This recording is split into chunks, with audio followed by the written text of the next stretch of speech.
Assalamualaikum warahmatullahi wabarakatuh. Innal hamdalillah nahmaduhu wa nasta'inuhu wa nastaghfiruh wa na'udzu billahi min shururi anfusina wa min sayyiati a'malina. Man yahdihillahu fala mudilla lahu wa man yudlil fala hadiyalah. Asyhadu an la ilaha illallah wahdahu la syarika lah wa asyhadu anna Muhammadan 'abduhu wa rasuluhu amma ba'du. Fa inna khairal kalami kalamullah wa khairal huda huda Muhammadin sallallahu alaihi wasallam. Syarrul umuri muhdatsatuha wa kullu muhdatsatin bid'ah wa kullu bid'atin dhalalah wa kullu dhalalatin finnar. Alhamdulillah, kita rafakkan syukur kita kepada Allah Subhanahu wa taala yang masih lagi memberikan kita kekuatan, kesihatan dan kelapangan masa untuk bersama dalam majlis ilmu, majlis yang terpilih untuk dipersembahkan siri amalan kita kepada Allah Subhanahu wa taala agar ianya menjadikan satu amalan yang terbaik untuk pertimbangkan atau ditimbangkan di akhirat kelak, dan mudah-mudahan Allah terima amalan kita dan menjadikan kita di antara hamba-hambanya yang betul-betul ikhlas kepadanya, yang betul-betul mendapat apa yang diarahkan seperti mana yang Allah katakan, wama umiru illa liya'budullah, seperti mana Allah firmankan, wama umiru illa liya'budullah mukhlishina lahuddin hunafa. Ya, kamu tidak diarahkan kepada mereka melainkan untuk mengikhlaskan diri kepada Allah semata-mata, ya, dan mengikut agama yang lurus ini. Jadi insya-Allah mudah-mudahan keikhlasan yang kita usahakan untuk mendapat maqam yang tertinggi di sisi Ar-Rahman, ya, bersama Rasulullah sallallahu alaihi wasallam, yakni duduk bersama Rasulullah sallallahu di syurga nanti, sudah tentu ikhlas merupakan satu asas yang amat penting, terutamanya dalam masalah akidah, ya, masalah tauhid, yang mesti bersih daripada unsur-unsur syirik kepada Allah Subhanahu wa taala. Itu asas dia. Ya, tuan-tuan dan puan-puan, asas ini tidak boleh dilupakan.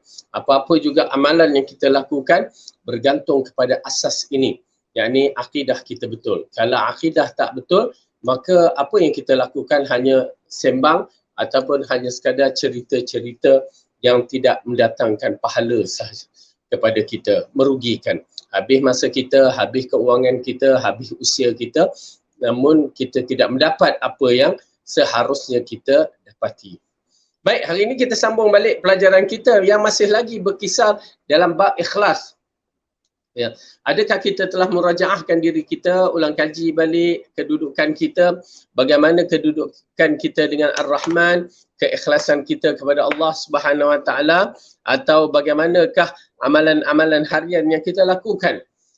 Adakah masih lagi kita dalam keadaan takut yang lama, tidak berusaha? Tuan-tuan dan puan-puan, masa terus berlalu. Bagaimana orang-orang lain berusaha dalam urusan dunia untuk memajukan bagi sebuah negara atau majukan pendapatan mereka, dan kita juga berusaha untuk dunia dan akhirat, untuk majukan kita di dunia dan untuk mendapat ganjaran yang besar di akhirat, tidak dinafikan. Namun begitu prosedur dia mesti mengikut Al-Quran dan As-Sunnah kalau nakkan kemajuan kita di akhirat. Dia tidak boleh mengikut akal fikiran, kerana agama ini adalah agama wahyu yang sudah tentu mesti mengikut seperti mana celupan yang telah diarahkan ataupun diwarnaikan oleh Allah Subhanahu wa taala, ya, kerana agama ini adalah produk yang paling berharga. Maka tuntutan untuk mengikut manual yang ditetapkan itu amat penting. Tuan-tuan dan puan-puan, semua teknologi yang kita tahu dah, BMW, apa lagi, Porsche, semua benda-benda ni, kereta-kereta ni, semua mengikut produk yang dikeluarkan oleh syarikat mereka. So syarikat ini mengarahkan mengikut manual yang telah ditetapkan. Takkan kita nak canggahi, ya, cubalah canggah, kita nak tengok, tak berani kita, ya, beli mahal-mahal, ya, tiba-tiba kita nak canggah, kita nak apa, tak mau ikut manual yang ditetapkan. Tuan-tuan dan puan-puan, risikonya besar, ya, sama ada kereta tu cepat rosak ataupun akan berlaku segala-galanya. Itu kereta, ya, kita akan main sayang sehingga kita kata mesti ikut, mesti ikut. Kalau kereta tu tercala sikit, kita akan marah. Siapa yang mencalanya? Ya, subhanallah, tuan-tuan dan puan-puan, ini agama. Agama merupakan satu produk yang Allah berikan kepada kita di antara produk yang termahal, kerana ganjaran yang hendak dibagi adalah syurga. Ya, ganjaran yang hendak dibagi adalah syurga. Jadi kalau syurga nak dibagikan kepada kita, maka jangan dirosakkan, jangan diguriskan. maka ikut sahaja seperti mana yang telah ditetapkan oleh Allah dan Rasul, baru kita akan selamat.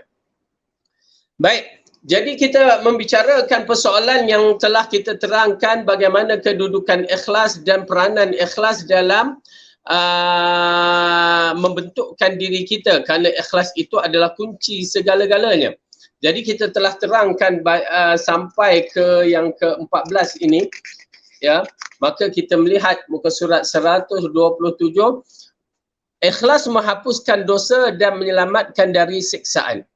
Ikhlas akan menghapuskan dosa kita dan menyelamatkan dari siksaan. Ini berdalilkan, ya, firman Allah Subhanahu wa taala, a'udzu billahi minasy syaithanir rajim. Innakum ladza'iqul 'adzabil alim wa ma tujzauna illa ma kuntum ta'malun illa ibadallahil mukhlasin. Sesungguhnya kamu pasti akan merasakan azab yang pedih dan kamu tidak akan diberikan balasan melainkan terhadap apa yang telah kamu kerjakan, kecuali hamba-hamba Allah yang dibersihkan dari dosa. Okey. Jadi ayat ini mengisyaratkan kepada kita betapa azab Allah itu menanti bagi mereka yang tidak ada keikhlasan dan bagi mereka yang tidak menunaikan tuntutan yang Allah dan Rasul arahkan. Lalu Allah mengingatkan kepada kita, sesungguhnya kamu pasti akan merasakan azab yang pedih. Na'udzubillah min zalik, azab neraka bukan azab sebarangan. Azab neraka yang perlu diimani dengan keadaan yang cukup dahsyat. Ya. Kemudian Allah mengatakan, dan kamu tidak diberikan balasan melainkan terhadap apa yang telah kamu kerjakan. Jadi, tuan-tuan dan perempuan, apa yang kita kerjakan ni selama ni? Tahukah kita amalan kita ini adakah akan diterima oleh Allah ataupun tidak? Satu persoalan yang menakutkan. Kalau amalan kita tidak diterima oleh Allah, ianya merupakan fitnah yang besar. Kalau amalan kita yang kita lakukan diterima oleh Allah, ianya merupakan nikmat yang besar walaupun amalan itu sedikit. Tetapi berapa ramai orang yang melakukan amalan-amalan, ya, menyangkakan sangkaan itu yang menakutkan. Menyangkakan bahawa amalan dia diterima oleh Allah, yang Rasulullah kata sehingga akan berada di mahsyar, dia dikategorikan sebagai orang yang muflis. Dan ada yang melakukan amalan yang begitu banyak, begitu besar, ya Rasulullah kata sehingga akan dilihat seperti bukit yang tinggi. Amalan tu banyak, tetapi ianya menjadi debu yang berterbangan. Tuan-tuan dan puan-puan, mukaddimah dari sudut amalan itu amat penting. Dan pengakhiran dari sudut amalan itu diambil kira. Mukaddimahnya ikut Rasulullah dan ittiba' ikhlas kepada Allah. Itu mukaddimah amalan, semua amalan soleh. Dan yang akhir sekali yang ditutupkan dengan jaga daripada amalan ini terbatal. Berarti berapa ramai orang yang berpuasa, misalnya berapa ramai orang yang berpuasa tidak dapat lapar dan dahaga. Ya, berarti dia melakukan amalan. Mungkin ittiba'us sunnah, cara dia apa semua. Tetapi dia tidak menjaga perkara-perkara yang batalkan ganjaran pahala bagi amalan-amalan tersebut. Akhirnya hanya yang dia dapat adalah lapar dan dahaga. Ini merupakan fitnah ataupun ujian perkara yang besar. Kerana apa? Tuan-tuan dan perempuan, jika kita ketahui benda-benda ini di dunia, mungkin kita boleh settlekannya. Kita dapat selesaikannya, ya, maka alhamdulillah. Tetapi yang menjadi isunya, yang menjadi masalahnya, kita ketahui di hari akhirat. Hari waktu orang menerima segala balasan-balasan yang dilakukan di dunia. Bukan hari nak ditambahkan produk ataupun nak diperbetulkan, tak ada dah. Cukup. Saya amat menakutkan bila kita fikirkan bahawa kalau begitulah keadaannya, dibagikan peluang suatu, misalnya satu waktu itu diberikan kamu peluang, ya, untuk melakukan yang terbaik. Kemudian habis diberikan peluang, kita pergi untuk mengambil result kita. Bila kita dapat yang terbaik, alhamdulillah, tapi masalahnya takut kita dapat yang tidak terbaik. Ya, na'udzubillah. Na'udzubillah. Cukup bagi kita menyaksikan pelajar-pelajar kita, anak-anak kita yang pernah menduduki SPM misalnya kan, di antara mereka yang diberikan peluang 2 tahun form 4, form 5 untuk dapatkan result the best in the exam SPM tu. Tetapi apa hasilnya mengikut keadaan masing-masing, apa yang diamalkan. Kan sedih kan? Ada yang dapat alhamdulillah, ada yang tak dapat bagaimana? Pasal saya tahu dalam benda-benda yang begini kita hadapi sama. Bahkan mula nak masuk bahagian medik ke apa ke, tak ada result, tak cantik. Macam mana nak masuk? Ya. Oh, anak ayah orang kaya, okey, itu pasal kita di dunia. Ya, boleh dibeli dengan perkara-perkara yang mana perkara ini satu benda yang salah lah. Ya, sebenarnya. Tetapi mungkin itu kebaikan untuk dia. Maka Allah mengingatkan kepada kita supaya menggunakan jalan yang betul, bukan melakukan jalan yang salah.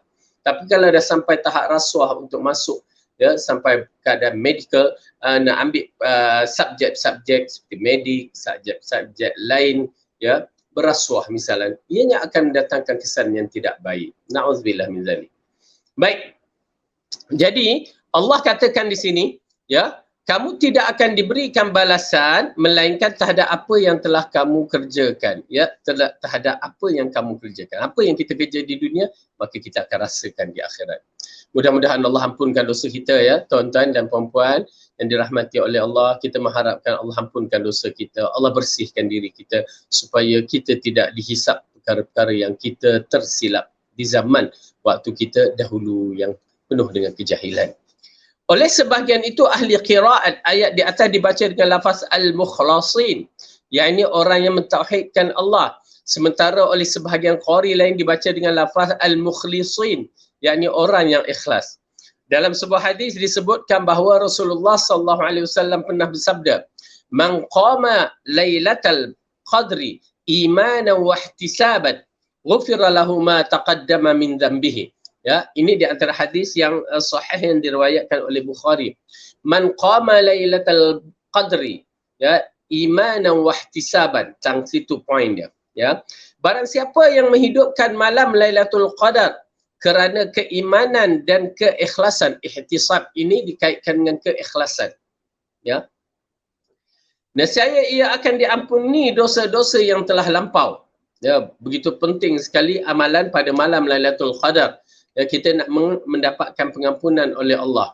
Oleh kerana itu kita harap, ya, tahun ini kita akan cuba mencari malam Lailatul Qadar. Bukan lama pun, 10 terakhir itu daripada 360 hari yang kita hidup, ya, 1 tahun, 10 sahaja yang memerlukan itu pun lepas maghrib sahaja sampai sebelum subuh, tak lama. Kerana apa? Peluang-peluang keemasan itu pada malam Lailatul Qadar itu dahsyat, yang dikaitkan dengan 1000 bulan. Tuan-tuan dan perempuan, mana ada kita mampu nak buat amalan 1000 bulan. Entah-entah tidak sampai pun masa umur kita yang dikaitkan dengan 83 tahun 3 bulan. Ya, kalau di 83 tahun 3 bulan. Yang mana kehidupan kita pun belum tentu sampai pada waktu umur yang begitu. Ya, bayangkan amalan itu pula dikategorikan berterusan. Maksudnya kalau dia solat hari itu 24 jam dalam bentuk solat sahaja. Dia tak kira masuk tandas ke apa, tak. Dia tak kira begitu. Dia kirakan kita melakukan solat sehari suntuk selama 83 tahun. Oleh kerana itu fadilat pada malam Lailatul Qadar yang kita lihat perlu diambil kesempatan. Kalau kita berdoa pada waktu itu, maka kita dikategorikan 83 tahun berdoa. Kalau kita melakukan qiyamul lail, melakukan solat, yakni selama 83 tahun kita melakukan solat. Tuan-tuan dan perempuan, besar. Besar. Ya. Oleh kerana itu jangan kita mengambil peluang-peluang yang membiarkan peluang-peluang ini terlepas. Allah bagikan kemudahan pula zaman sekarang dengan boleh transfer di waktu malam ke keuangan ini untuk bersedekah. Maka kita telah melakukan sedekah selama 83 tahun. Dahsyat. Ya. Ini di antara amalan-amalan yang diperuntukkan kepada umat Muhammad, diikuti dengan amalan-amalan ini, diberikan kelebihan dia ya terhadap pelaku-pelakunya. Tapi janganlah kita tunggu malam Lailatul Qadar dan kita lupa pula istighfar pada hari-hari yang lain ataupun amalan-amalan soleh. Ya. Cuma nak ceritakan di sini, barang siapa yang menghidupkan malam Lailatul Qadar kerana keimanan dan keikhlasan, nescaya ia akan diampunkan dosanya yang telah lampau. Ya, kalimah ini amat menarik bagi saya bila disebutkan diampunkan dosa. Kerana apa? Kita merindui bahawa Allah ampunkan dosa kita. Ya, kerana kelemahan kita pada zaman-zaman dahulu, ya, kejahilan kita pada zaman-zaman dahulu, dan kesilapan kita tidak dinafikan di zaman-zaman dahulu. Ya, tuan-tuan dan puan-puan, merindui pengampunan Allah itu amat diutamakan. Kerana bila kita merindui pengampunan Allah, kita merayu kepada Allah agar Allah ampunkan diri kita. InsyaAllah, ya, insyaAllah Allah tidak akan biarkan kita. Ya, Allah tak akan biarkan dosa-dosa kita yang berselerakkan itu, ya, tanpa dihapuskan. Kerana bagi saya, bila kita membaca asma' wa sifat Allah, ya, asma'ul husna wa sifatuhu ulia, maka kita dapati bahawa sifat Allah ini bukan sebarangan sifat. Kemuncak sifat keadilan, kemuncak sifat kemaafan, keampunan, dia akan membentangkan keampunan kepada kita yang kita tidak boleh jangkai. Ya, memang tidak akan boleh dijangkai. Cuma kita mengharap, ya, jangan biarkan kita meninggalkan Allah. Oleh kerana itu, teruskan dalam siri ibadat-ibadat kita. Dalam hadis yang lain pula, baginda bersabda, ma min muslimin yatawadda'u fayuhsinu wudu'ah thumma yaqum fayusalli raka'atain muqbilun alaihima biqalbihi wa wajhihi illa wajabat lahul jannah. Okay? Di dalam hadis yang lain, tidaklah ada seorang muslim pun yang berwuduk dengan sempurna lalu solat 2 rakaat dengan menumpukan hati dan wajahnya, melainkan Allah mewajibkan baginya syurga. Ya, dengan keikhlasan kita menghadap Allah ini, akhirnya Allah akan memberikan kita pengampunan ataupun akan memasukkan kita ke dalam syurga. Ya, kenapa orang yang bakal dia masukkan ke dalam syurga itu mesti orang yang tidak ada dosa, dan pengampunan Allah itu, ya, kepada orang yang dikehendakinya, berarti ianya akan menghapuskan dosa-dosa kita dan mempermudahkan bagi kita jalan ke syurga. Tuan-tuan dan puan-puan, ya, kita berusaha dalam menjaga waktu solat kita, ya, dan ini di antara solat sunat, ya, solat sunat yang mana yang diberikan sunat tatawu'an, apa-apa juga yang kita lakukan, ya, maka Allah akan menerima amalan tersebut. Kemudian yang ke-15, bagi mereka ini, orang yang ikhlas kepada Allah, dijamin baginya syurga. Dijamin akan menjadi penghuni syurga. Allahu Akbar. Yang kita hendak sangat-sangat, kita amat merindui syurga. Ya, kita memerlukan diri kita ini termasuk dalam kategori orang yang mendapat jaminan syurga. Subhanallah. Baik, apa dia? Ikhlas merupakan jalan utama menuju keredaan dan kecintaan Allah. Dengan keadaan seorang hamba akan mendapat kemenangan berupa syurga. Ya. Ini berdalilkan Allah berfirman dalam surah Al-Insan, A'udzu billahi minasy syaithanir rajim. Wa yut'imuna at-ta'ama 'ala hubbihi miskinan wa yatiman wa asira. Innama nut'imukum liwajhillahi la nuridu minkum jazaa'an wa la syukura. Inna nakhafu min rabbina yawman abusan qamtarira. Fawaqahumullahu syarra dhalikal yawmi walaqahum nadratan wa surura wa jazahum bima sabaru jannatan wa harira. Dan mereka memberi makanan yang disukai kepada orang miskin, anak yatim dan orang yang ditawan sambil berkata, Sesungguhnya kami memberi makanan kepadamu hanyalah mengharap keredaan Allah. Kami tidak mengharapkan balasan dan ucapan terima kasih dari kamu. Sesungguhnya kami lakukan ini kerana takut azab Allah pada hari ketika orang-orang berwajah masam penuh kesulitan. Maka Allah melindungi mereka dari kesusahan hari itu dan memberikan kepada mereka keceriaan dan kegembiraan, dan Dia memberi balasan kepada mereka kerana kesabaran berupa syurga dan pakaian sutera. Subhanallah. Tuan-tuan dan puan yang dirahmati oleh Allah Subhanahu Wa Taala, ayat ini menggambarkan satu amalan di antara amalan yang terbaik. Ya, amalan di antara amalan yang boleh menceriakan muka kita dan boleh menyelamatkan kita di mahsyar. Ya, ini di antara yang Allah terangkan secara kasar, yang kita tak perasan bagaimana ayat itu dikaitkan sampai kita sedari macam mana seseorang itu yang melakukan amalan sedekah yang boleh menjadi penghalang dia daripada mempermudahkan bagi dia pada hari kematian misalan.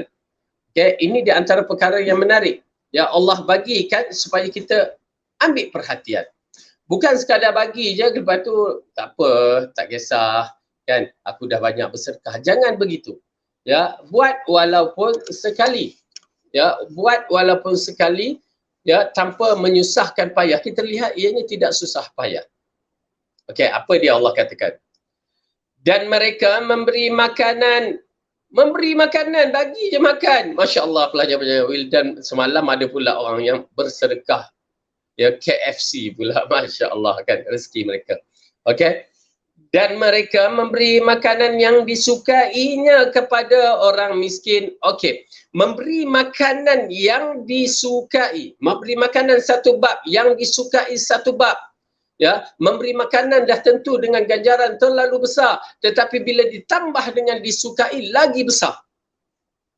Oleh kerana itu bila kita nak beri makan, maka kita mengikut keadaan yang telah diterangkan oleh Allah, makanan yang disukai. Tetapi ya, maksud di sini juga diambil kira yang disukai ini adalah makanan yang istimewa. Okey, mengikut keadaan tempat. Takkanlah kita pergi Amerika nak bagi makan orang Amerika Muslim yang mana mereka itu makan dalam bentuk cara mereka. Kita bagi sambal belacan, tempoyak. Itu tak jadi. Aku suka tempoyak, aku bagilah kat dia. Itu tak jadi. Ya, makanan yang bersesuaian kepada orang miskin. Misalan, ya, orang miskin di Malaysia ada di kalangan makcik-makcik, ya, kita bagi makanan yang kita sukai, apa dia? Yang bersesuaian. Kita ni kadang-kadang bagi makan pizza misalan, burger, tak sesuai dengan makcik-makcik itu. Ya, makcik-makcik tu gigit je pizza tu, tarik-tarik gigi yang keluar. Jadi bersesuaian. Tak reti dia nak makan kadang-kadang. Saya teringat seorang makcik tu. Ya, saya kata nak ke mana? Saya nak pergi beli hot dog. Ha? Oh, pandai pula dia bahasa Inggeris. Hot dog, anjing pandai. Makcik tak nak. Amboi, kan? Okey, kita kena raikan. Jangan kita kata you are stupid, kan? Tak boleh. Kita kena raikan. Bila orang-orang yang macam ni dia tak faham. Ya, bagi makan yang sesuai. Okey, mungkinlah makcik ni suka gulai asam pedas ke? Kita beli gulai asam pedas. Ya, bagi gulai asam pedas.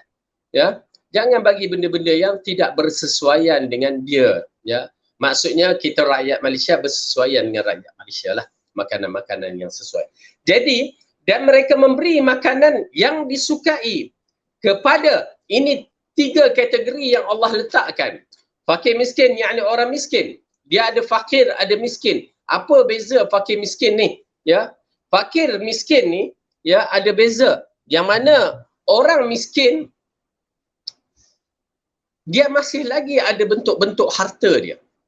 Tetapi orang fakir, dia tidak ada harta, aset harta dia. Ya, tak ada. Maksudnya sehelai sepinggang, bak kata orang kais pagi makan pagi, berarti lagi teruk daripada orang miskin. Oleh kerana itu orang, bila Allah sebutkan miskin begini, fakir itu termasuk. Orang bak kata orang papa ke dana. Okey? Di mana dalam bab ini, kita lihat juga fakir miskin tu, setengah orang fakir miskin tengok kat rumah ada Astro, itu tak kena pula. Ya, saya tidak berminat orang-orang yang begini. Dia tahu dah dia miskin untuk merokok, berapa harga sekotak tu.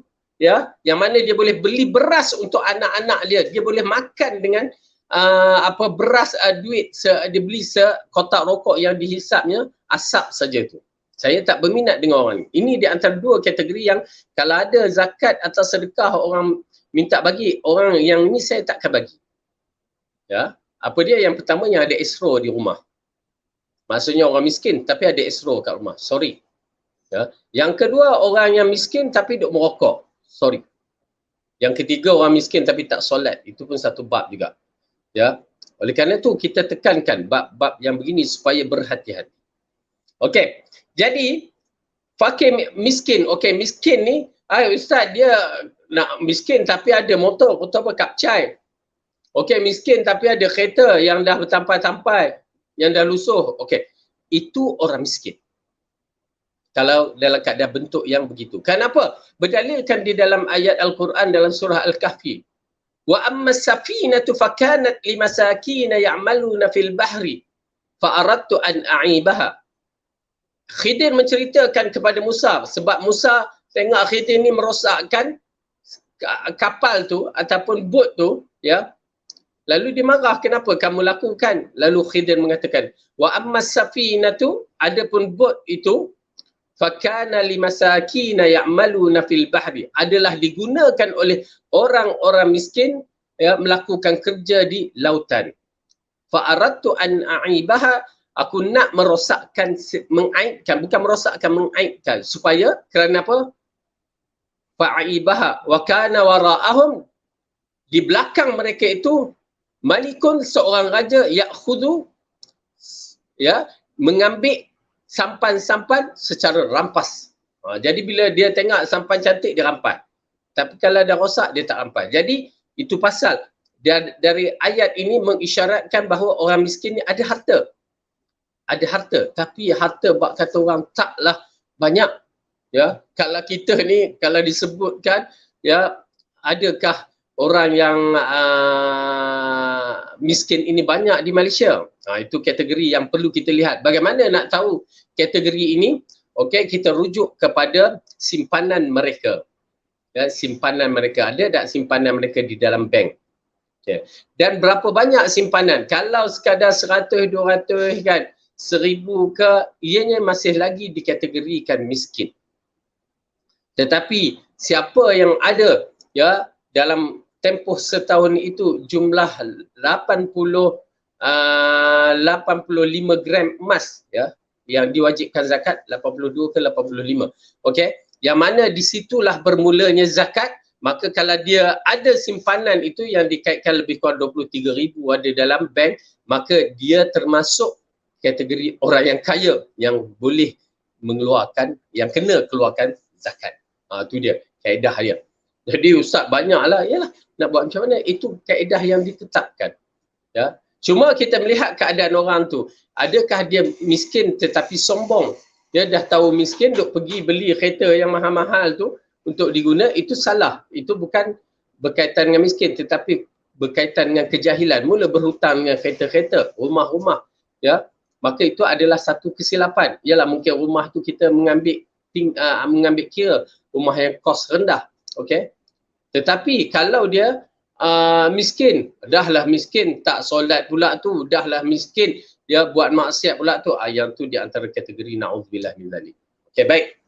Yang kedua, wa yatiman. Yatiman ini dikaitkan dengan orang yang tidak ada bapa, anak-anak yatim, anak-anak yang tidak ada bapa, lelaki ataupun perempuan, disebabkan kematian bapaknya. Ya. Disebabkan kematian bapaknya. Maka mak dia bekerja keras dalam bab ini untuk menafkahkan anak-anaknya. Okey. Jadi ianya merupakan kategori yang agak sulit sebenarnya bagi orang yang biasa. Ya, kenapa? Kalau orang yang kaya itu lain cerita, ya. Tetapi orang yang biasa, yang mana anak-anak yatim dia punya perangai lain sedikit. Kenapa? Tidak ada satu kekuatan dalam keluarga yang nak membimbingnya.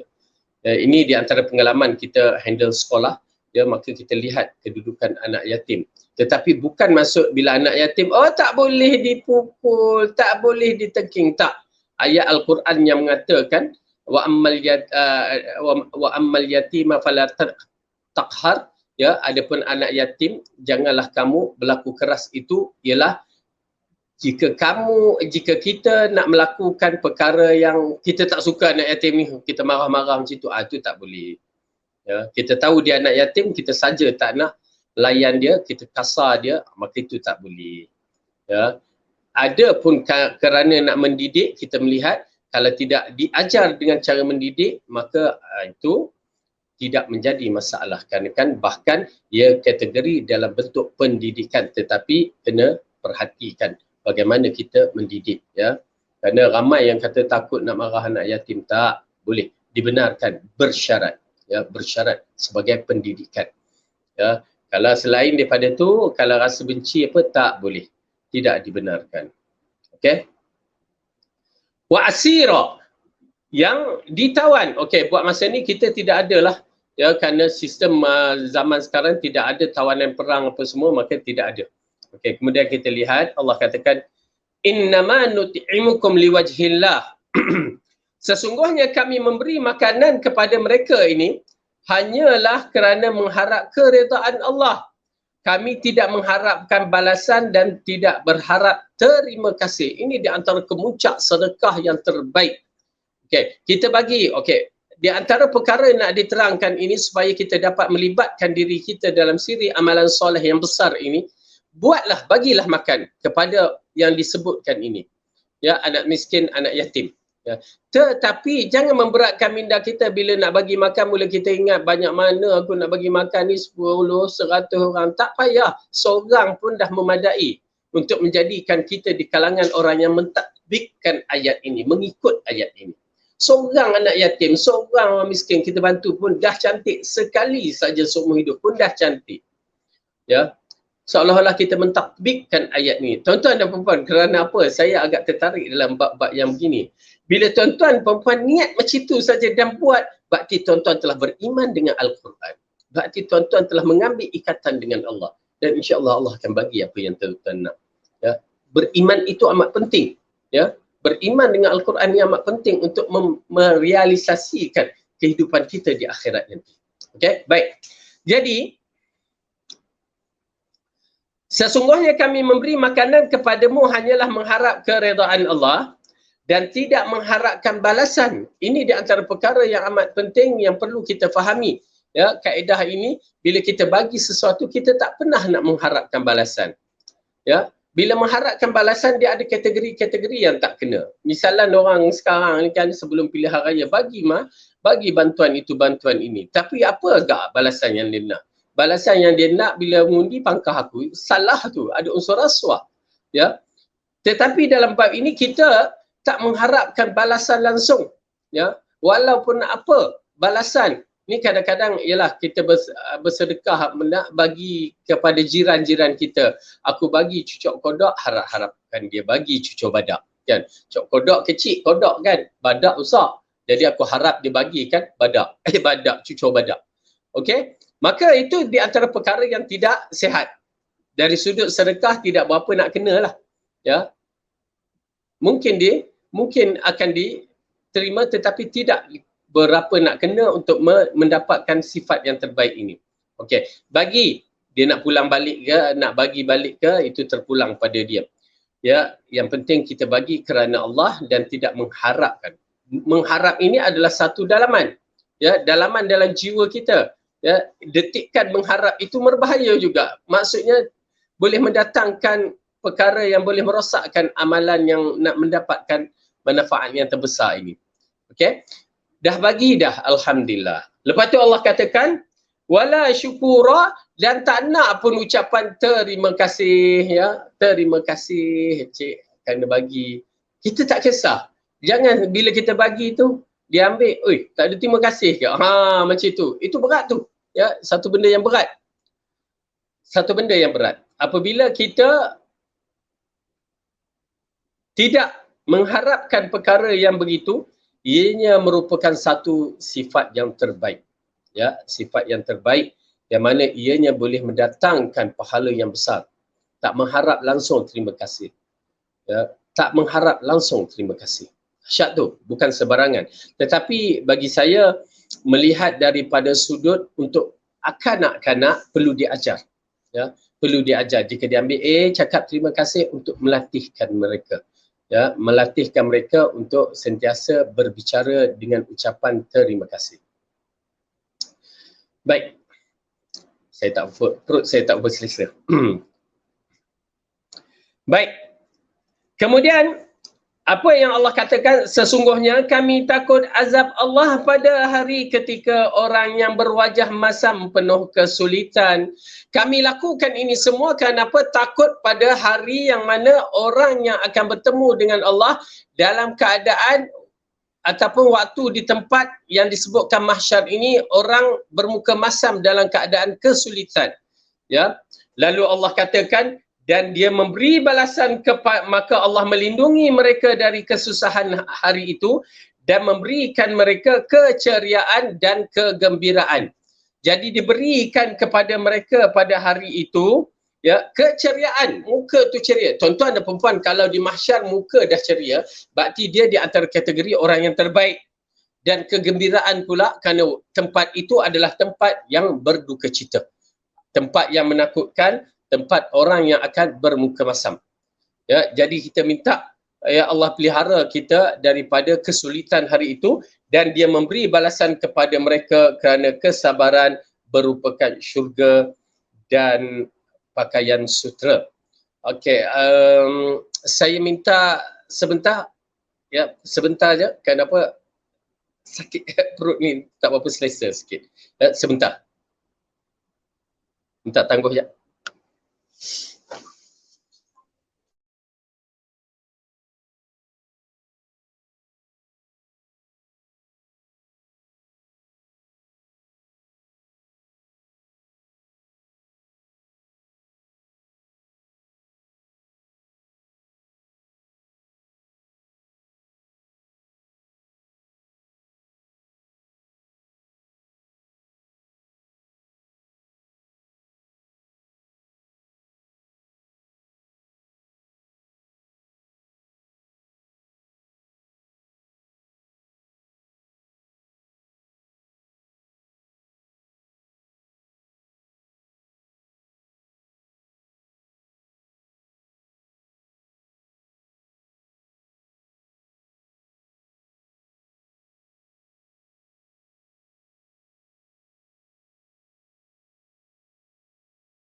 Wassalatu wassalamu ala Rasulillah wa ala alihi wa sahbihi wa man wala. Baik, kita sambung balik.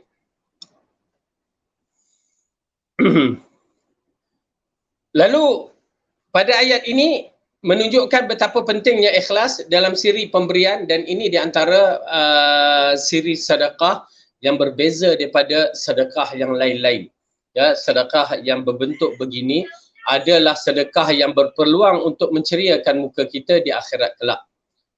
Kemudian yang ke-16, memperolehi redha Allah. Salah satu buah dari keikhlasan adalah keredaan Allah, yang mana inilah balasan yang sangat mulia untuk hamba yang ikhlas. Setelah berhasil meraihkan keredaannya, hamba tersebut akan merasa tercukupi dengan hal-hal yang lain. Sesungguhnya keredaan Allah baginya merupakan nikmat terbesar di dunia dan tujuan termulia para penduduk syurga. Ya, dengan arti kata lain yang diterangkan di sini, mereka yang melakukan dengan keikhlasan kepada Allah, ya, dia akan mendapat satu benda yang begitu menarik di dunia. Dia hanya boleh dirasai bagi orang yang ikhlas. Ya, bila dia melakukan keikhlasan itu, dia akan merasa dia tidak memerlukan apa-apa dah di dunia ni. Dia tidak berhajat sesuatu pun. Dia tak ada tujuan dia ada udang sebalik batu ke. Itu semua dia boleh merosakkan siri keikhlasan kita. Maka di sini ianya merupakan tujuan termulia bagi ahli penduduk syurga. Di dunia dia mendapat nikmat dan di akhirat nanti dia akan mendapat syurga. Allah berfirman, A'udzu billahi minasyaitonir rajim. Wa ma li ahadin 'indahu min ni'matin tujza illa ibtigha'a wajhi rabbihil a'la wa la sawfa yarda.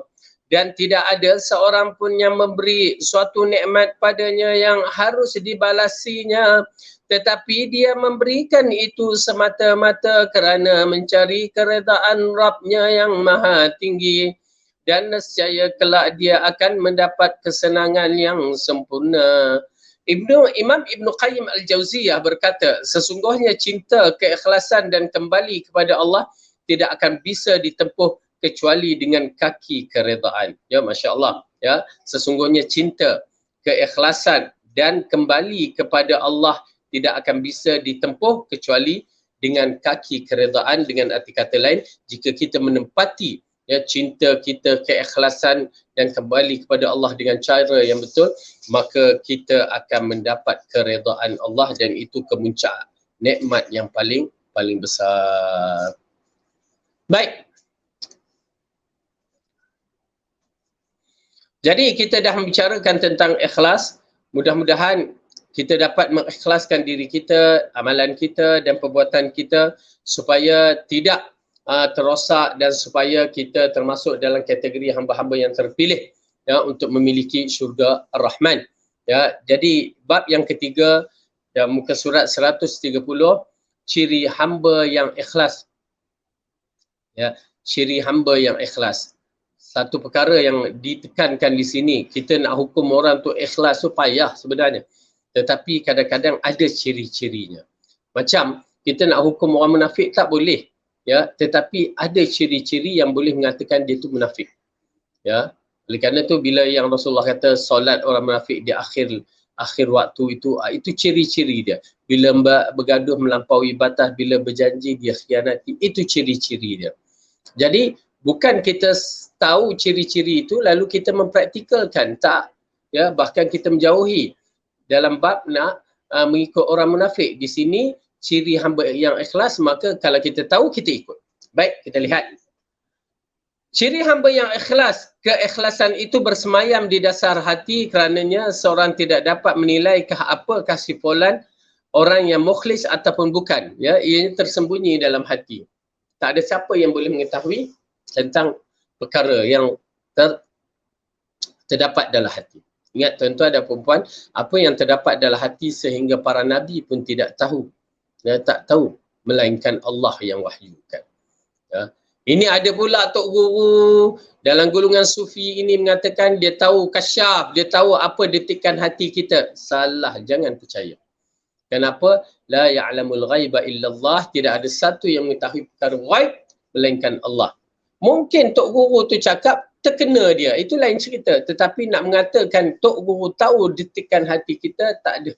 Jangan percaya. Kerana Rasulullah SAW sendiri tidak tahu melainkan apa yang diwahyukan. Ya, okey, baik. Namun demikian ada beberapa indikasi petunjuk yang menjadikan ciri khusus bahawa dia benar-benar hamba yang mukhlis. Dengan ciri tersebut kita dapat menilai apakah selama ini kita sudah ikhlas dalam beramal soleh ataupun belum. Ya, jadi kita nak kena tahu supaya kita dapat menilaikan diri kita. Macam buku yang pernahkah kita belajar tu, buku yang syurga dan khazanahnya, ya, syurga dan khazanahnya, yang mana di antara sifat-sifat orang yang husnul khatimah, sifat-sifat tu, tanda-tanda tu ada, tetapi adakah dia orangnya, wallahu a'lam, kita tak berani nak kata, tetapi kita mengharapkan, ya. Cuma dan begitu juga dalam bab ini, kalau ada tanda-tanda orang itu ikhlas, maka kita berusaha untuk memilikinya. Baik, pertama, ciri hamba yang ikhlas selalu melihat kekurangan diri sendiri. Dia sentiasa merasakan dirinya kurang. Ya, sentiasa merasakan dirinya kurang. Jadi ini di antara ciri yang paling baik bagi saya, di antara ciri yang paling baik. Bila kita tahu diri kita kurang, maka kita akan cuba meningkatkan prestasi siri amalan kita, ya, untuk mendampingkan diri kita kepada Allah. Orang yang ikhlas cenderung menyibukkan hati untuk mengoreksi kekurangan dirinya, bukan kekurangan orang lain. Ya, bila seorang yang ikhlas tu dia banyak muhasabah untuk dirinya, bukan untuk dia tengok orang lain. Ini kita, masyarakat kita ni di antara masalahnya, suka mengkritik orang lain. Terutamanya hari-hari politik. Ya, dahsyat. Ya, na'udzubillah min zalik, sampai kita mengumpat, mencerca, memfitnah, ya, sehingga satu perkara yang tak baik muncul dalam sistem, ialah sistem demokrasi yang berlaku pada zaman kita. Nak buat macam mana tetapi tidak beradab.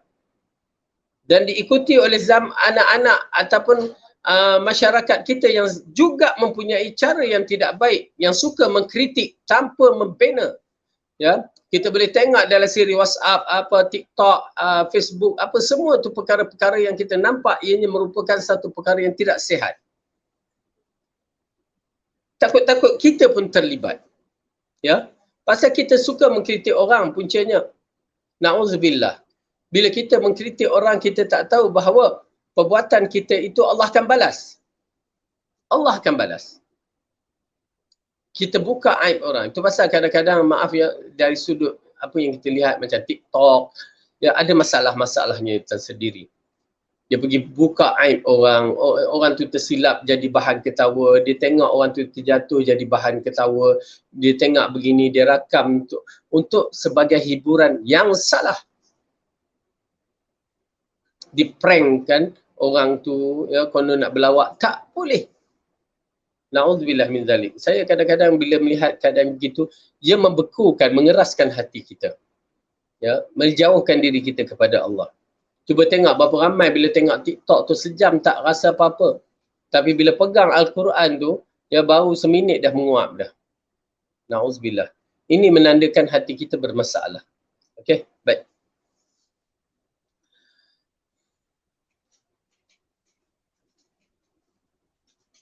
Dia merasakan masih banyak keburukan pada dirinya dan masih banyak kesalahan yang diperbuatnya. Ya, apabila Saidina Umar mengatakan hasibu anfusakum qabla an tuhasabu, hisab diri kamu sebelum kamu dihisapkan. Tuan-tuan dan perempuan, bila kita berada di alam kubur terus akan dihisapkan beberapa perkara. Itu dah masalahnya. Alam nazak tu sendiri kita berhadapan dengan masalah. Tahu tak kita ni bila berhadapan dengan kematian, kita berada di alam bermulanya masalah. Sama ada ringan ataupun berat. La ilaha illallah. Bolehkah kita selamat?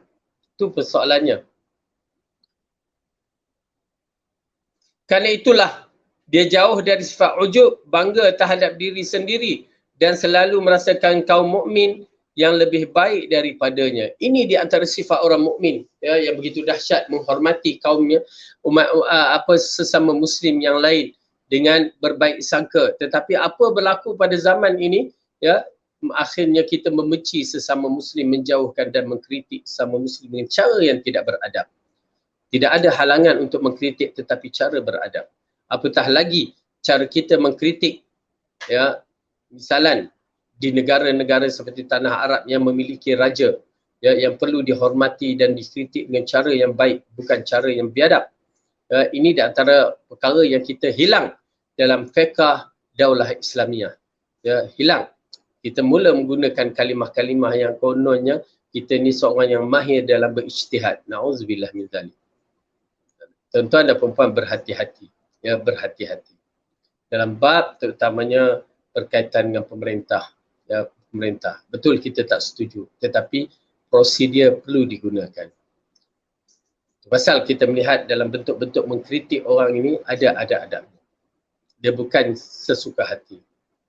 Kita saksikan, dia senang dalam bab ini, ya, kita rujuk kepada 3 kurun yang terbaik. Mereka berhadapan dengan zaman fitnah dari sudut pemerintahan. Semuanya telah terbentang masalah-masalah itu pada kita. Cuma nak belajar ke tidak, tu je. Nak fahami ataupun tidak. Tetapi bila kita tidak fahami, maka kita terjebak dalam masalah khawarij. Ya, mengkritik dengan cara tak betul. Kita mengkafirkan orang, kita membida'ahkan orang, kita memfasikkan orang. Ini di antara perkara yang tidak sihat. Ya. Akhirnya, perkara-perkara begini menjadikan lidah kepada masyarakat. Maka kita melihat mereka-mereka ini pula dikatakan oleh masyarakat. Ya, dengan perkataan yang tidak sihat. Na'udzubillah. Ya, okey, baik. Allah menyebutkan tentang hamba-hambanya yang mukhlis dalam firman-Nya. Walladzina yu'tuna ma ataw wa qulubuhum wajilatun annahum ila rabbihim raji'un. Dan mereka yang memberikan apa yang mereka berikan sedekah dengan hati yang penuh rasa takut kerana mereka tahu bahawa sesungguhnya mereka akan kembali kepada Tuhannya. Ya, ini di antara ayat yang mengisyaratkan cara bersedekah ataupun memberikan suatu barang ataupun apa juga dengan cara bila kita bersedekah dalam keadaan takut amalan kita tidak diterima. Ya, bukan sedekah saja, iaitu sedekah saja dah satu bab, tetapi ada adab dia diikuti dengan, ya, perasaan takut amalan sedekah kita tidak diterima. Dahsyat kan? Mula sedekah itu, okey, adalah harta kita. Dia ada hukum hakam nak bersedekah. Ini dia sedekah harta orang, mana maunya. Ya, okey, aku sedekahlah, ambillah burung kat bendang aku, sawah aku tu. Mana maunya. Ya, burung tu bertebang-tebang, milik. Sedekah mestilah milik dia. Okey, aku sedekah tu kat tanah tu, okey, pakailah. Hanya tanah orang. Ya, tak jadi. Ya, ambillah kereta yang ada tepi jalan tu, aku sedekah. Tapi bukan kereta dia. Okey, itu tak jadi. Dia pertama, milik dia. Kena sah milik dia. Lepas tu, barulah nak bagi ke, bagaimana bagi ke, itu terpulang. Makanan itu nak bagi begini, tapi kita dah baca guideline yang terbaik untuk memberi makanan dan kepada orang-orang yang diberikan. Kemudian, maka ditambahkan dalam siri sedekah selain daripada ikhlas dan itiba'us sunnah ni, ya, apa dia? Bila kita memberi dalam keadaan kita takut Allah tak terima amalan kita. Ini di antara kemuncak yang terbaik dalam siri amalan. Ya, kemuncak yang terbaik. Okey, baik. Demikianlah akhlak kaum salaf. Lihatlah Umar Al-Khattab, meskipun semua orang mengakui sebagai sahabat yang mulia, dia begitu khawatir apabila masuk dalam golongan munafik. Ya, para sahabat dulu, ya, mereka mengkoreksi diri mereka masing-masing.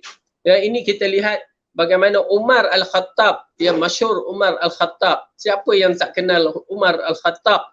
Yang mana ianya merupakan musuh Rasulullah pada hari permulaan dakwah Islamiah. Ya, dia berkeras, ya, sehingga kan dia nak membunuh Rasulullah. Tetapi setelah dia memeluk agama Islam, ya, bayangkan hati yang keras, cair, sehingga kan kesan air matanya boleh dinampak. Ya, kesan air matanya boleh nampak. Ya, kerana menangis min khasyatillah. Tu dia Sayyidina Umar. Dan dia tidak sibuk si fulan munafik macam kita lah, terutamanya orang politik ni ya. Tak kira orang agama ke tak, memaki hamun begitu-begitu ya, tak kira lah. Tetapi kita lihat dia datang sehingga dia bertanya kepada Huzaifah bin Al-Yaman, Huzaifah Al-Yamani, yang mana ianya merupakan orang yang menyimpan rahsia Rasulullah. Yakni menyimpan maklumat siapakah orang munafik di Madinah. Huzaifah Al-Yamani tahu. Tapi rahsia itu milik Huzaifah. Walaupun Sayyidina Umar sahabat Nabi yang rapat, tapi tidak diceritakan. Ini para sahabat. Ya. Apa dia? Sahabat yang diamanah Nabi memegang rahsia. Beliau bertanya, wahai Huzaifah, beritahu aku, apakah aku termasuk orang munafik? Apakah Rasulullah pernah mengatakan kepadamu suatu hal tentang diriku? Tu dia. Dia tu Amirul Mukminin, ketua negara. Seharusnya dia boleh tanya siapa di kalangan orang Madinah ni munafik supaya berhati-hati untuk negara. Tetapi dia tak sibukkan tu, dia sibuk untuk diri. Adakah aku ini munafik? Adakah Rasulullah pernah menyebutkan aku termasuk orang munafik? La ilaha illallah. Ajib. Ya ajib. Sahabat Nabi begitu rupanya. Ya. Mengkoreksi, memperbetulkan dirinya lebih aula, kerana yang nak masuk syurga ni kita. Tapi kita zaman sekarang telah berubah. Kita mengkoreksi orang lain, ya, itu munafik, itu tak betul, itu berbagai-bagai. Ya, itu pasal kita mengatakan kita akan menyaksikan betapa banyak amalan-amalan orang kita ini akan hilang begitu saja, amalan soleh mereka, ya, disebabkan mengkoreksi orang lain lebih daripada diri sendiri. Dalam satu hadis, kita lihatlah, nanti kita terangkan lagi. Ibnu Abbas memegang lidahnya seraya menyatakan, tidak ada yang lebih layak dipenjarakan seperti daripada ini. Ya, dia pegang lidahnya, dia kata, tidak ada satu yang layak untuk dipenjara seperti ini. Yakni bercakap, ya, tak habis dengan bercakap.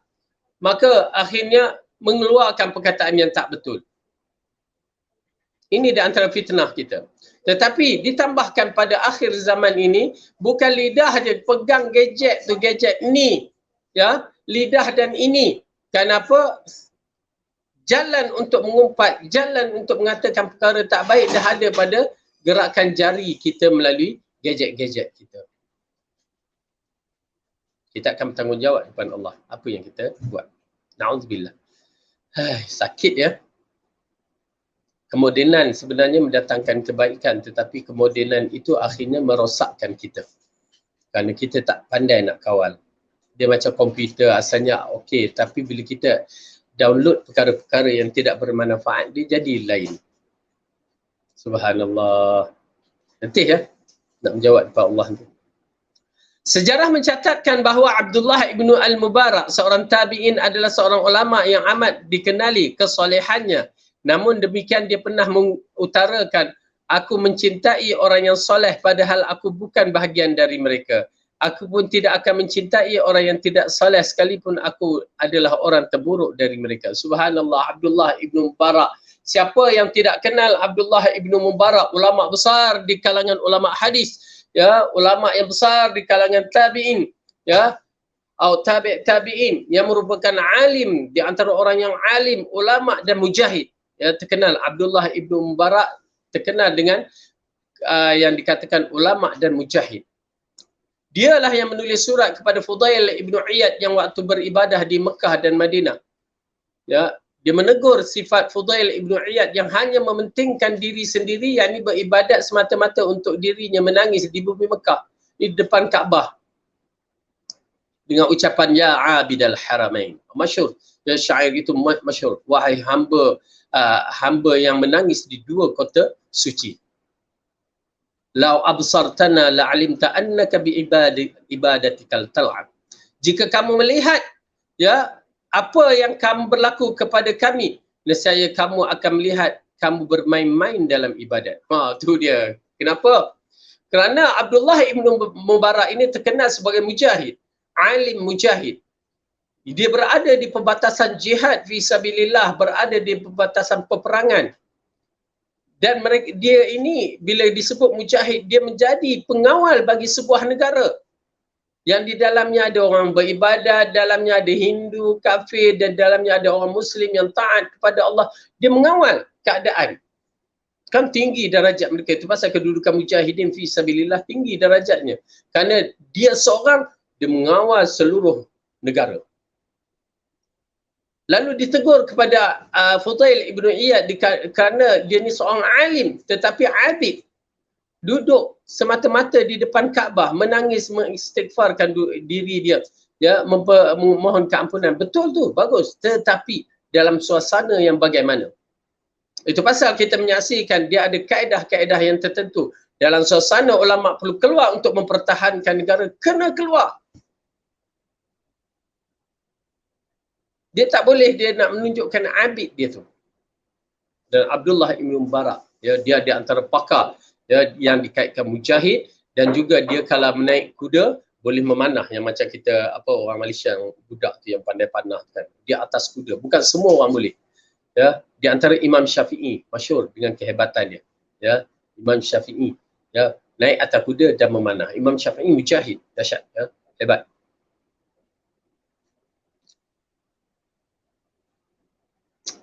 Tetapi yang menarik, dia mengatakan, aku mencintai orang-orang yang soleh padahal aku bukan dari bahagian mereka. Ya, mencintai orang-orang yang soleh, ulama-ulama yang besar, sedangkan dia tu ulama. Ya, dia kata dia bukan sebahagian mereka. Tawaduk rajul ini, lelaki ni sungguh tawaduk. Ya, aku mencintai orang-orang yang soleh tetapi aku bukanlah dari mereka. Ya. Kemudian aku pun tidak akan mencintai orang yang tidak soleh sekalipun aku adalah orang yang terburuk dari mereka. Tawaduk rajul ini, lelaki yang soleh, sungguh tawaduk. Ya, satu kalimah yang cukup menarik, banyak mengkoreksi diri yang menganggap dirinya rendah. Okey. Sahal ibn Aslam bertutur, Bakar bin Abdullah al-Muzani, ya, adalah sosok yang bila mana melihat orang tua dia berkata, orang tua ini lebih baik dari aku. Dia menyembah Allah, beribadah kepadanya jauh sebelum aku melakukannya. Begitupun saat melihat anak muda, pemuda ini lebih baik dari aku kerana aku lebih banyak berbuat maksiat dan dosa. Ya, subhanallah. Ya, ucapan ni, dia tengok orang tua, dia teringat mereka ini dah mendahului aku dengan amalan-amalan soleh yang lebih baik daripada aku. Aku belum lagi sampai tahap umur macam tu, tapi amalan aku rasa kurang. Jumpa anak muda, dia tengok anak muda tu, ya, dia teringat sungguhnya mereka ni masih lagi bersih, tidak ada dosa. Aku ni telah menempuh jalan-jalan yang mana penuh dengan dosa-dosa. Subhanallah. Ini di antara imam yang besar di dalam mazhab Syafi'i. Okay. Kemudian Bakar bin Abdullah berkata, jika syaitan membisikkan kepada salah seorang dari kalian bahawa dia lebih baik daripada orang lain dalam menjalankan agama, maka perhatikanlah hal berikut. Apabila orang lain itu lebih tua daripada kamu, katakanlah orang ini lebih dahulu beriman dan beribadah kepada Allah daripadaku. Dan apabila lihat orang muda daripadamu, katakan aku lebih dahulu melakukan maksiat daripada pemuda ini. Demikian sebab orang mukmin yang kamu lihat pasti lebih muda atau lebih tua daripadamu. Kan? Berarti kita tengok orang tu pun kita dah muhasabah, buat correction, ya, pembetulan kepada diri kita. Ya, ini di antara perkara yang sukar sebenarnya. Perkara yang sukar. Oleh kerana tu, bila seorang tu melihat dalam keadaan begini, dia akan lain tau. Bila kita lihat seorang tu orang tua, kita akan koreksi diri kita. Ya, aku ni orang yang dah lambat beramal. Mereka dahulu daripada aku, banyak amalan mereka telah dapat. Dan kalau kita tengok orang muda, aku ni banyak dosa daripada mereka. Kerana mereka muda lagi, mungkin tak banyak dosa. Ya. Kalau tengok lagi apa dia, ya, orang-orang yang lain, orang-orang buat maksiat, maksudnya orang kafir ke, katakan Allah bagi petunjuk kepada mereka dan Allah bagi petunjuk kepadaku dalam keadaan yang begini. Alhamdulillah. Ya, begitu keadaan yang perlu kita lihat satu persatu. Ya. Ini dalam kaedah-kaedah yang mana ianya boleh membentukkan diri kita, ya, supaya tidak menjadikan diri kita mengkritik orang tanpa mengingatkan diri kita. Ya. Saya teringat bila Hanzalah dengan Abu Bakar bertemu, lalu Abu Bakar mengatakan, apa khabar ya Hanzalah? Lalu Hanzalah kata, Hanzalah telah munafik. Terkejut Abu Bakar, kenapa kamu kata begitu? Ya. Lalu dia katakan, waktu kita duduk dengan Rasulullah, Masya Allah, kita rasakan syurga tu boleh nampak, neraka tu boleh nampak. Tetapi bila kita balik, ya, meninggal Rasulullah, kita duduk dengan anak-anak bini kita, maka akhirnya ya kita merasakan terlupa segala-galanya. Abu Bakar kata, ya aku pun serupa. Maka bila bertemu dengan Rasulullah, lalu dikatakan bukan begitu, kan. Tapi nak menceritakan sahabat Nabi banyak mengkoreksi diri sendiri dan tawaduk. Jadi insyaAllah kita cuba usahakan diri kita termasuk orang yang mengkoreksi diri dan tawaduk kepada Allah. Itu pasal tawaduk ni satu benda yang agak menarik. Beruntung siapa yang kaya raya ataupun orang yang berpangkat tinggi tetapi sanggup merendahkan diri, low profile, cukup cantik, sebenarnya ganjaran pahala terlalu besar. Ya. Kita memang kadang-kadang kita rasa nak gahkan sikit, tetapi tak payahlah. Dengan ada niat nak gah tu, kita buang, digantikan oleh Allah pahala tawaduknya kita.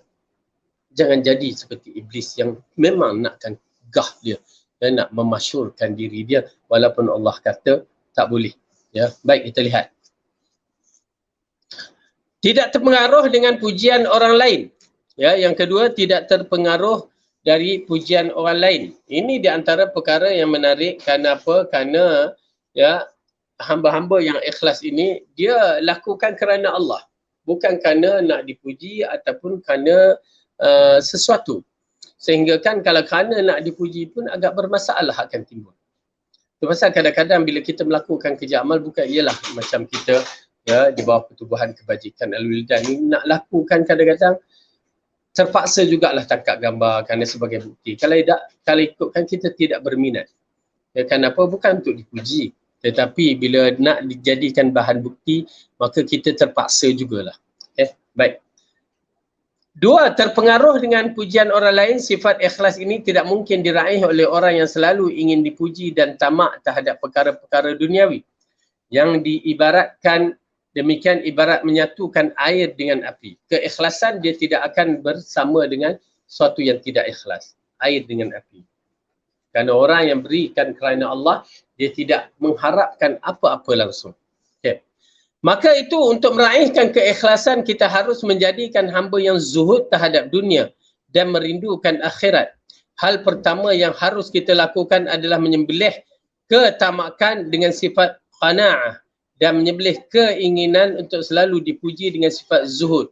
Apabila kedua tabiat buruk ini mampu ditundukkan, nescaya kita akan mudah menyemaikan keikhlasan dalam hati dan amal. Okey, dengan arti kata lain, ianya merupakan satu perkara yang perlu diselesaikan kerana orang-orang yang mengharapkan pujian ini dia kena buang sifat-sifat tu, yakni qanaah dan dengan sifat yang merasakan semata-mata kita lakukan kerana Allah, ya, bersifat dan menyembelihkan keinginan untuk mendapatkan kepujian dengan sifat zuhud. Ya, merasa cukup dan merasa zuhud, merendahkan diri, tawaduk. Ini di antara perkara yang amat penting. Di antara cara agar mendapat memadamkan api ketamakan dalam hati adalah meyakinkan bahawa Allah lah yang memegang kunci segala pembendaharaan. Tidak ada satu makhluk pun yang bisa membukanya, apalagi memberikan kepada kita. Allah memberikan kepada siapa yang dikehendaki. Ini masalah tauhid yang besar. Ya. Tauhid yang meletakkan Allah lah punca segala-galanya, yang memberikan rezeki. Dia bila kita tidak meletakkan Allah yang memberikan rezeki, Allah yang memberikan segala-galanya, maka kita akan meletakkan pengharapan kepada orang lain. Ya. Maka keikhlasan tu akan hilang. Sedangkan Allah telah mengingatkan kepada kita bahawa melalui hadis Rasulullah, kita ini akan diberikan rezeki selagi kita ajal tak sampai. Tetapi kita tidak tahu ya bila ajal kita. Cuma kita diarahkan oleh Rasulullah supaya mengambil rezeki-rezeki yang halal. Tapi kita tidak mau mengambil rezeki yang halal, maka di situ akan timbul fitnah.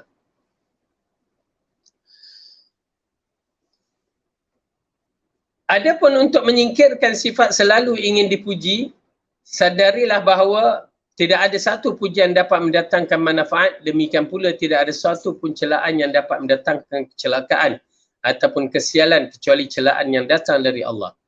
Ya, ini di antara cara nak menyingkirkan selalu ingin dipuji, bahawa Berapa ramai orang puji kita tapi tak ada apa-apa pun. Kan? Berapa ramai orang hinakan kita tapi tak ada apa-apa pun. Okay? Jadi puji dan hina ini adalah satu perkara yang biasa kepada manusia. Yang penting kita berada di atas jalan yang betul. Kalau Rasulullah SAW pun pernah dipuji dan pernah dihina. Ya, dia seorang nabi yang perfect akhlaknya. Ya. Yang perfect akhlaknya di kalangan hamba-hamba Allah manusia ini, itu pun kena kutuk, kena kata berbagai-bagai. Ya, penyair, si gila, apa lagi, penipu, apa lagi. Ya, berbagai-bagai ucapan yang dikatakan kepada Rasulullah. Dan dia maintain. Itu yang paling penting. Kita pun diuji dengan perkataan-perkataan tersebut. Maka yang paling penting adalah istiqamah dalam siri amalan kita. Jangan peduli apa yang mereka nak kata. Tapi ambil peduli apa yang Allah kata. Baik. Seorang lelaki berkata kepada Nabi SAW, sesungguhnya pujianku itu hiasan dan celaanku adalah hinaan.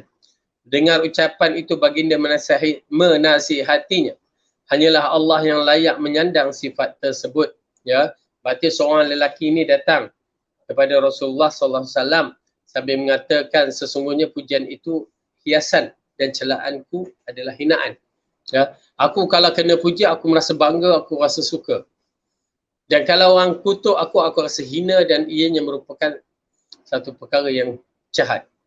Lalu Rasulullah katakan apa? Ya, hanya Allah yang layak memiliki nyandang sifat yang terbaik. Nak puji hanya Allah saja yang layak memuji. Dan sudah tentu pujian kepada Allah itu merupakan pujian yang sebenar-benarnya. Kemudian kerana itu katakanlah kepada jiwa bersikap zuhudlah terhadap pujian manusia, yakni jangan tergila-gila orang nak puji. Kita ni kalau orang tak puji, kena pula kita ni subhanallah ya, pengurusi masjid ya, tak ada orang nak puji, tak ada orang nak lantik balik ya, zuhud ke kita ni. Ya, jangan tuan-tuan dan puan-puan. Saya teringat dalam bab ini ya, apabila buat berlaku pemilihan baru pada sebuah surau ke masjid ya. Mereka tak naik, pengerusi, bendahari dan setiausaha tak naik. Menarik sekali. Apa berlaku? Ya. Dia kata, siapa nak, okey, siapa nak naik, naik. Pasal pilihan dah berlaku, naik.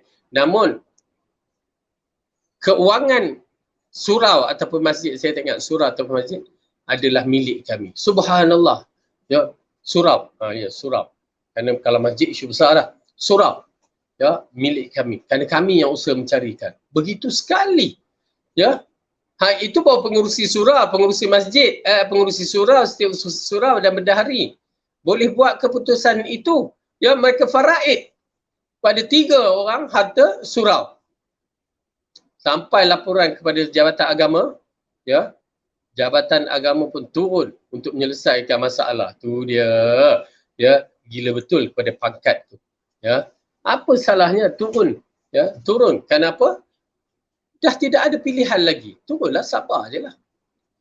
Ini tak boleh dah turun ambil harta surau pula difaraid sama sendiri. Na'udzubillah. Jadi bersikap zuhudlah terhadap pujian manusia sebab pujian itu sama sekali tidak bermanfaat bagimu. Bersikap zuhudlah atas celaan manusia sebab celaan itu tidak akan bisa mencelakaimu. Okey? Dengan arti kata lain di sini bersikap zuhud, ya, kita tak mengharap, itu pasal maaflah katakan di kalangan kita ni ya Allah telah berikan satu pangkat yang istimewa seperti Datuk Seri, Tan Sri, apa lagi Datuk kan. Benda ini adalah satu nikmat yang Allah bagikan kepada mereka. Bagi orang yang tak ada pangkat tu kena menghormati mereka. Ya, itu dia dalam manhaj Ahlussunnah wal Jamaah, menghormati mereka. Panggil atas nama yang diberikan. Ya, ini sebagai satu penghormatan yang mana ianya dapat. Tak kira lah melalui apa, tetapi dianya dimiliki. Maka kalau dia Datuk kan, Datuk Seri, Tan Sri, panggil. Panggil dengan beradab dan berakhlak. Kerana itu milik dia. Datin kan, milik dia. Tetapi jika dia tak nak, tak payahlah panggil aku mat, oi Datuk, Datin, panggil aku macam biasa tu, panggil kawan, kita kawan, kita sedang. Maka jangan jangan takut, ianya akan mengangkat darajat kita sebenarnya. Orang yang berpangkat ini jadi tinggi darajatnya kerana low profile mereka. Dan dia pun tidak akan terasa kalau orang tak panggil datuk ke, tak panggil apa ke, dia tidak akan terasa. Ini amat penting. Ya, tuan-tuan dan perempuan, bukan sebarangan. Saya bertemu dengan orang yang dia tak usahlah panggil saya nama tu. Kita pun tak tahu dia ni adalah datuk. Adalah datin, tak tahu. Ya, disebabkan low profile dia. Subhanallah. Penting. Tetapi kita akan cuba panggil. Jangan sampai tak panggil pula kalau kita dah tahu. Panggil. Ya, kerana itu penghormatan yang dimiliki. Tetapi bagi orang yang memiliki sifat darajat yang begitu, jangan pula mengharap orang panggil.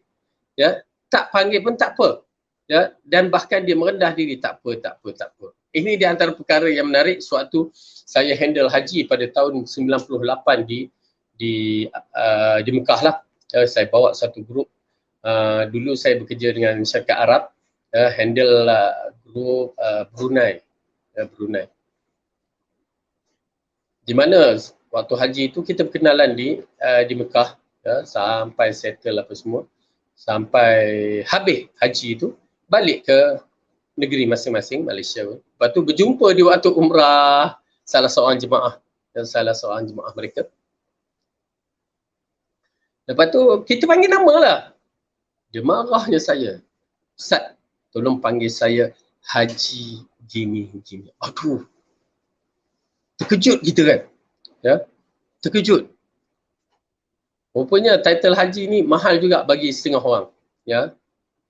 Walaupun tak mahal pada Abu Bakar, Saidina Umar, ya, kerana kita tak perlu orang panggil Haji Saidina Umar, Haji Saidina Abu Bakar.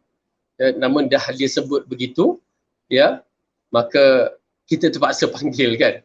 Maka saya panggil lah nama Haji tu, ya. Namun terguris sedikit di hati. Ya, subhanallah, nak kena panggil juga. Tapi tak berminat lah nak berjumpa lagi lepas tu.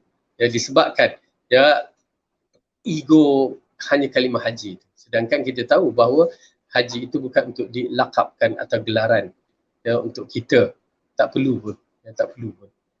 Baiklah, ala kuliah mungkinlah. Kalau dia perlu, kita bagilah. Ya, dia nak, maka kita bagi. Itu adab lah. Okey, baik. Namun rajinlah memuji Rabbmu sebab hanya dia yang mampu menganugerahkan suatu kebaikan dan menimpakan suatu bencana kepadamu. Ya, kita puji hanya kepada Allah Subhanahu Wa Taala. Namun begitu kita menghormati orang-orang yang nakkan pujian, maka kita bagilah pujian. Ya, tetapi jangan melampaui batas. Itu je. Bila kita puji, walaupun bertaraf ketua negara, kita kena puji supaya tidak melampaui batas. Supaya tidak melampaui batas sehingga mendatangkan syirik kepada Allah Subhanahu Wa Taala. Okay. Menghilangkan rasa cinta terhadap pujian orang lain memang bukanlah hal yang mudah. Diperlukan modal merupakan kesabaran dan keyakinan yang tinggi. Tanpa dua modal ini, seorang ibarat musafir yang ingin menyeberangi lautan namun tidak memiliki kapal dan perahu. Ya, pujian adalah fitnah yang besar. Ya, pujian ini kita menyaksikan Fir'aun suka kepada pujian, Qarun suka kepada pujian. Ya, para nabi tidak begitu. Ya, para nabi tidak begitu.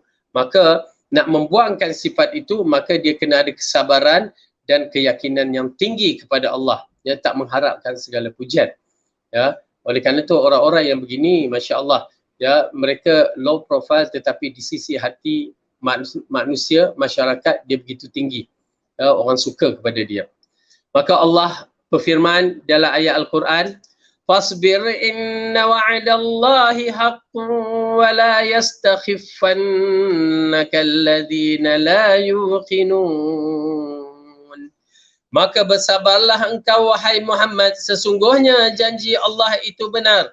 Dan sekali-kali jangan sampai orang yang tidak meyakini kebenaran ayat-ayat Allah itu menggelisahkan engkau. Ya. Maka ayat ini mengisyaratkan kepada Rasulullah dikatakan sabar. Sebab kalau kita tengok bagaimana Rasulullah dilayan kafir Quraisy, dia sabar. Rasulullah dilayan oleh Arab Badawi, dia sabar. Ya, masya-Allah. Bila kita lihat apa yang Rasulullah hadapi, ya, pernah orang tarik ni, ya, Rasulullah punya tengkuk tu, kan kainnya ni sampai berbekas, tapi dia sabar. Ya, kalau kita, Rasulullah bertaraf raja, ya, dibuat begitu, mau kita pelempang orang tu, kan? Tapi Rasulullah kata tidak, biarkan. Dahsyat, sabar Rasulullah sallallahu alaihi wasallam. Ya, itu di antara sifat yang terbaik yang dimiliki oleh Rasulullah. Sungguhnya dia di atas akhlak yang tinggi. Maka bersabarlah engkau Muhammad. Sesungguhnya janji Allah itu benar-benar, itu benar. Dan sekali-kali jangan sampai orang yang tidak meyakini kebenaran janji Allah itu menggelisahkan engkau. Jangan sampai orang tak percaya kamu rasa gelisah. Itu pasal tuan-tuan dan perempuan, seorang yang memiliki sifat yang terpuji ini, bak kata pepatah apa dia? Ular menyusul batang berduri. Ya, ada efek tak? Bisa ular tu masih tetap ada walaupun dia menyusul di batang-batang yang penuh berduri. Ya, kiasan yang cukup cantik, ya, peribahasa yang cukup cantik bahawa kalau seorang tu mempunyai title yang tinggi, ya, kekuatan ekonomi, kekuatan ilmu pengetahuan, dia berada di mana-mana, kekuatan tu tetap ada dalam jiwa dia.